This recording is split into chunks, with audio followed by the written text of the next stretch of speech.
Don't try to apprehend I'm him. ready to go.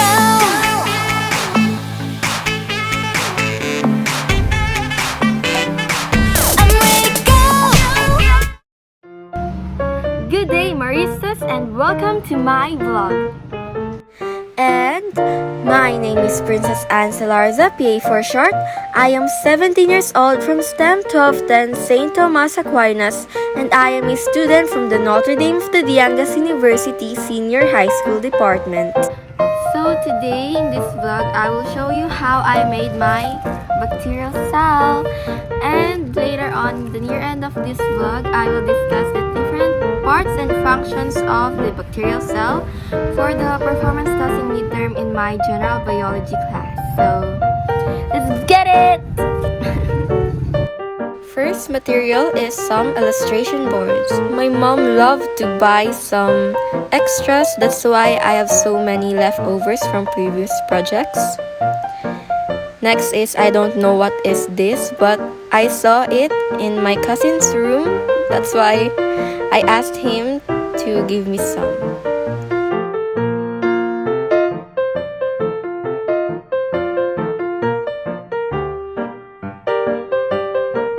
Next is some yarn that I got from my mom's sewing kit.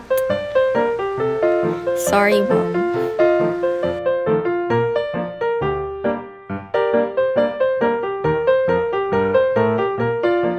These are the modeling clays from my cousin as well.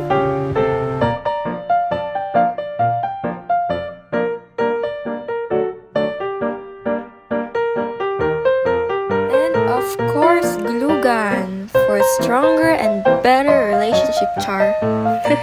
This would keep my materials stay in their places. For the first part, I cut out some of the illustration board to make a base and the top of my 3D model.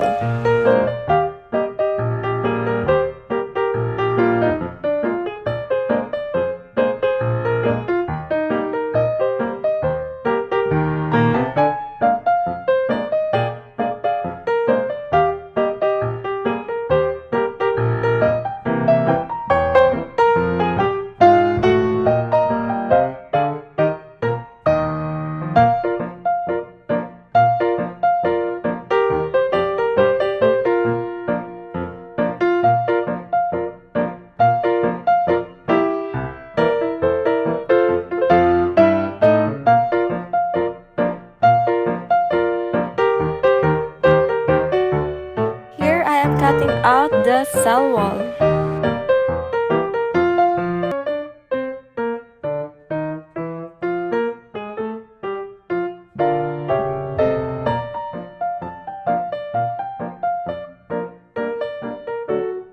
Then I painted the cell wall green or pastel green, I think.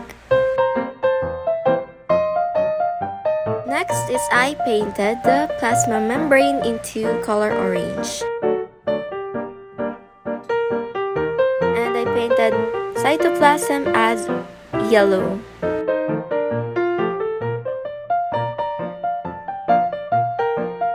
Here I am cutting out the support structure of my 3D model.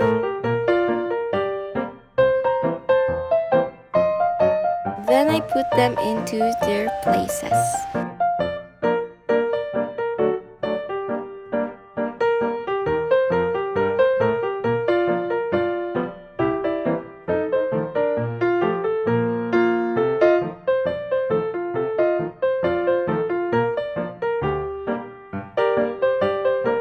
I'm cutting out again for a structure.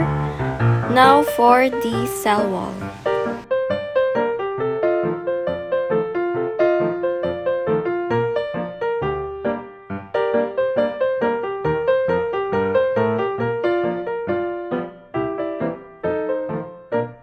Cover the sides with this green material, this green foamy material, which will act as the capsule for the bacterial cell.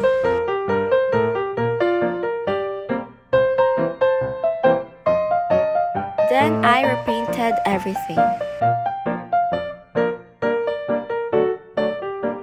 For the next day, I worked in the insides of the bacterial cell. I glue gunned the thread or the yarn to act as the DNA of the bacterial cell. Then I stick to the plasmid and the ribosomes.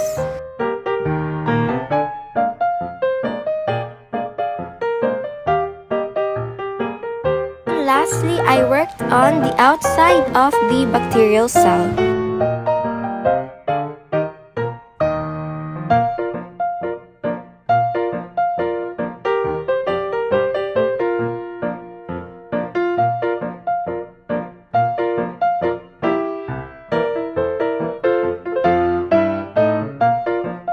And that's it.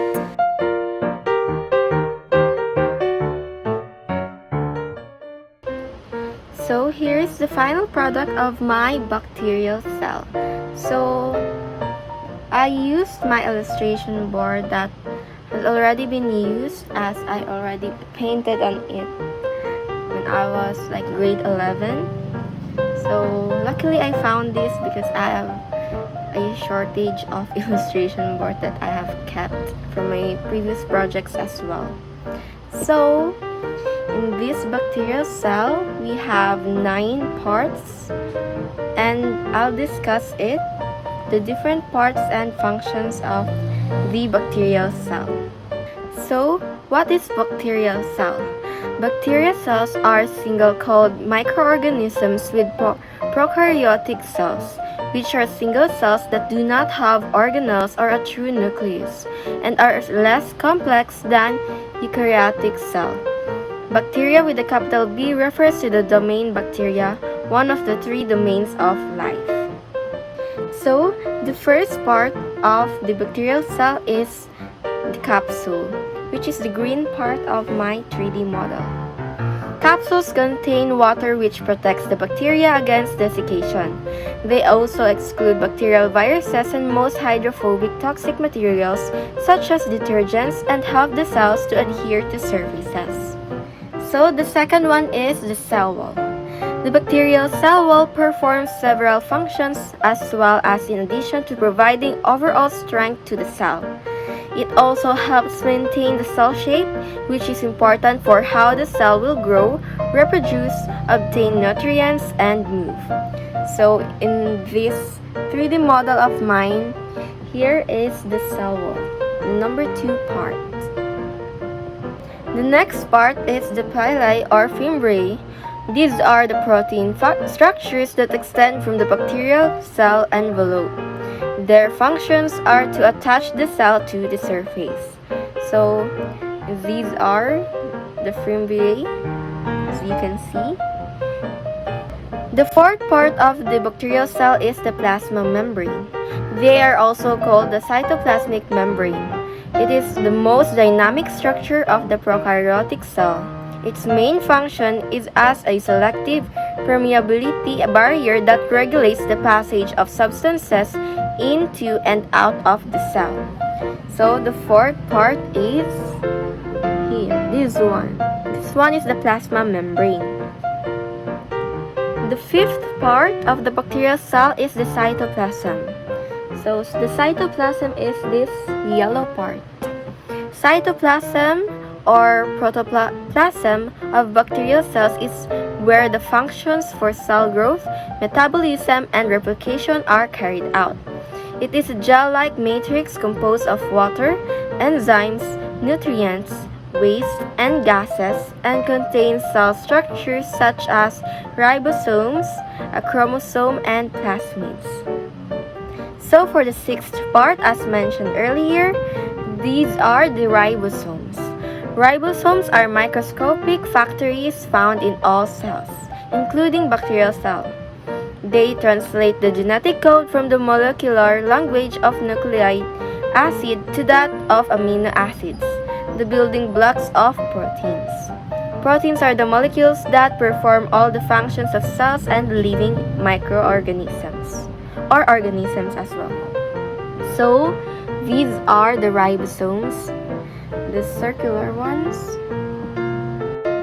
Moving on, we have a plasmid.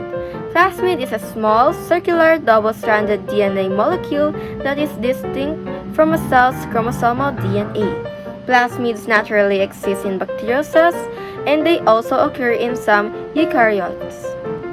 Often, the genes carried in plasmids provide bacteria with genetic advantages, such as antibiotic resistance. The next part is the nucleoid. The nucleoid is essential for controlling the activity of the cell and reproduction. It is where transcription and replication of DNA takes place. So, it's this one, the blue one. It's at the center of the bacterial cell. And finally, this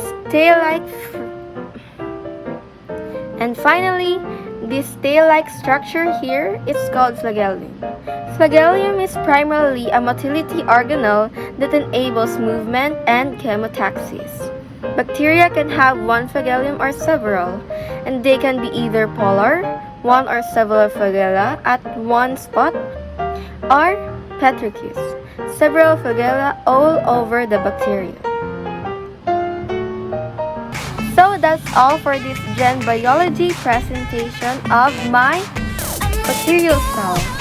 So again, I am Princess Ann Salarza from STEM 1210, and I hope you liked my vlog.